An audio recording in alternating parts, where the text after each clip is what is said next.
So our responsibility now is to make sure that this doesn't happen again. And there are a few basic things that I think we need to do to ensure that. One is making sure that developers like Alexander Kogan, who got access to a lot of information and then improperly used it, just don't get access to as much information going forward. So we are doing a set of things to restrict the amount of access that developers can get going forward. But the other is we need to make sure that there aren't any other Cambridge Analyticas out there, right, or folks who have improperly accessed data. So we're going to go now and investigate every app that has access to a large amount of information from before we lock down our platform. And if we detect any suspicious activity, we're going to do a full forensic audit. Facebook. Yeah, so one of the most important things that I think we need to do here is make sure that we tell everyone whose data was affected by one of these rogue apps, right? And we're going to do that. We're going to build a tool where anyone can go and see if their data was a part of this. But so the 50 million people that were impacted, they will be able to tell if they were impacted by this? Yeah, we're going to be even conservative on that. So, you know, we may not have all of the data in our system today, so anyone whose data might have been affected by this, we're gonna make sure that we tell. And going forward, when we identify apps that are similarly doing sketchy things, we're going to make sure that we tell people then too, right? And that's definitely something that, you know, looking back on this, you know, I regret that we didn't do at the time, and I think we got that wrong, and we're committed to getting that right going forward. Like, I want to ask about that, because when this came to light, you guys knew this a long time ago, that this data was out there. Why didn't you tell users? Don't you think users have the right to know that their data is being used for different purposes? So yes, and let me tell you what actions we took. So in 2015, some journalists from The Guardian told us that they had seen or had some evidence that data that this app developer, Alexander Kogan, who built this personality quiz app, and a bunch of people used it and shared data with it, had sold that data to Cambridge Analytica and a few other firms. And when we heard that, and that's against the policies, right? I mean, you can't share data in a way that people don't know or don't consent to. We immediately banned Kogan's app, and further, we made it so that Kogan and Cambridge Analytica and the other folks with whom we shared the data, we asked for a formal certification that they had none of the data from anyone in the Facebook community, that they deleted it if they had it, and that they weren't using it.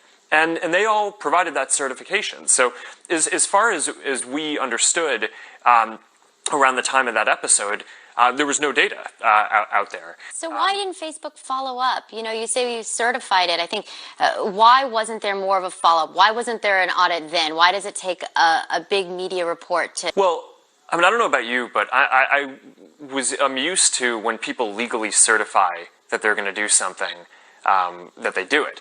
But I think that this was clearly a mistake in retrospect. Was it putting too much trust in developers? I mean, I think it did. And that's why, you know, we need to make sure that we don't make that mistake ever again, which is why one of the things that I announced today is that we're going to do a full investigation into every app that had access to a large amount of data from around this time before we locked down the platform.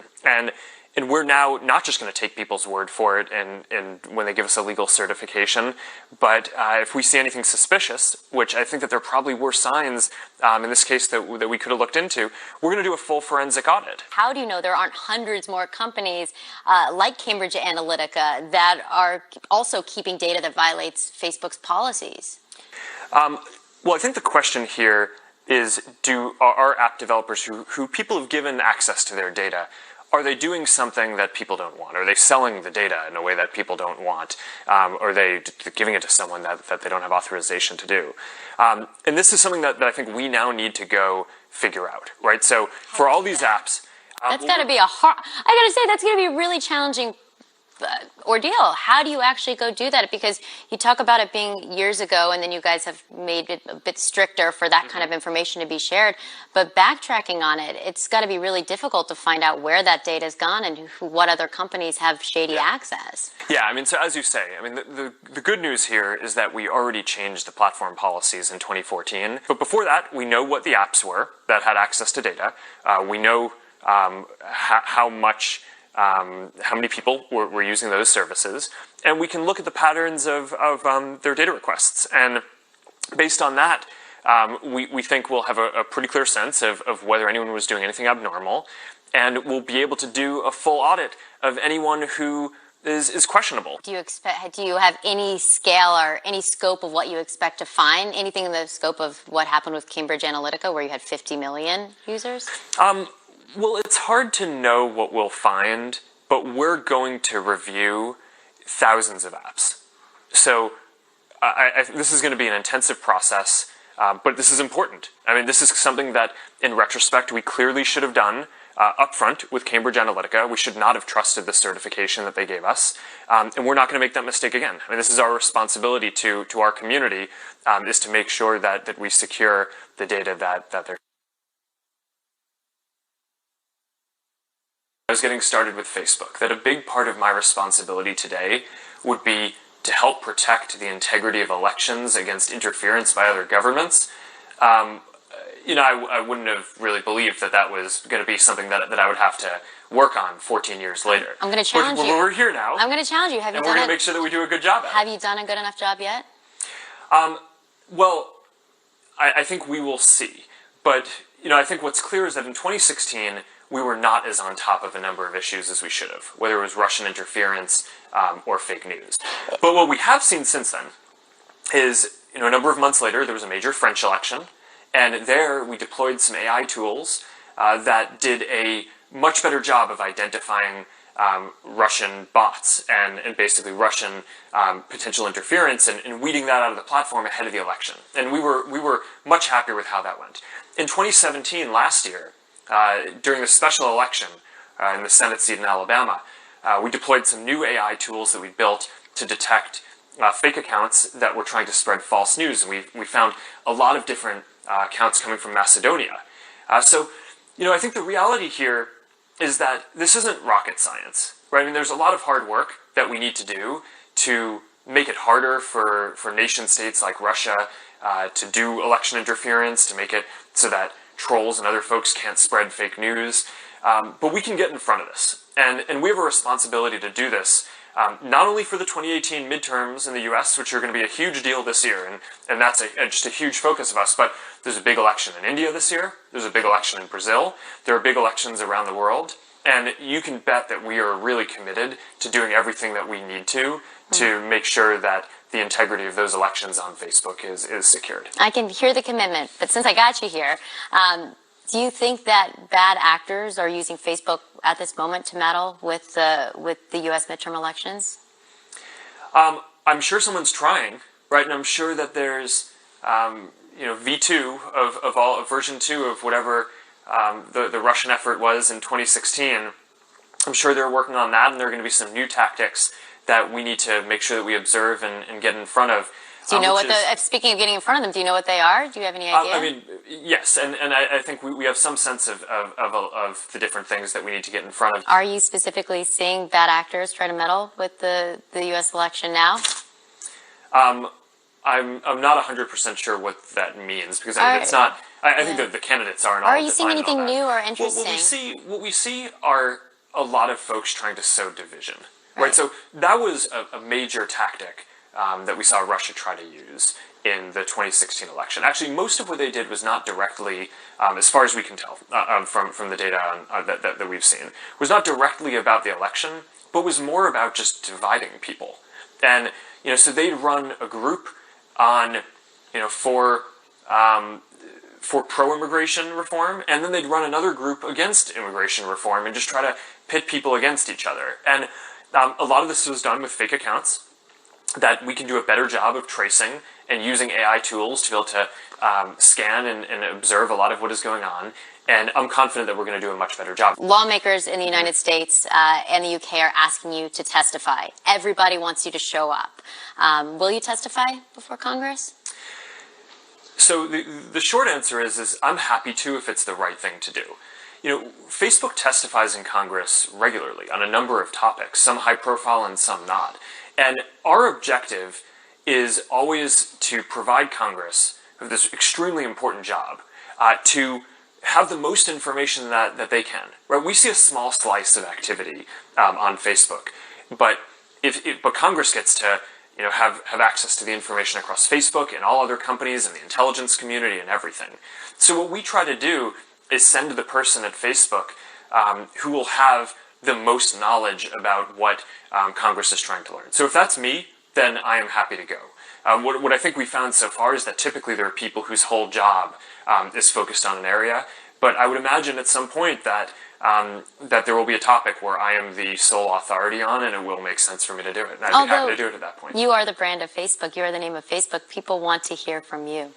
And that's why I'm doing this interview. But, I think that there's the question in a question of congressional testimony is what is the goal, right? And that's not a media opportunity, right? Or at least it's not supposed to be. The goal there, I think, is to get Congress all the information that they need to do their extremely important job. And we just want to make sure that we send whoever is best informed at doing that. I agree separately that that there's an element of accountability where I should be out there doing more interviews. And as uncomfortable as it is for me to do a TV interview, it's I think that this is an important thing that as a discipline for what we're doing, I should be out there and being asked hard questions by journalists. Oh, that is hard. I think that it's really hard for me to have a full assessment of that.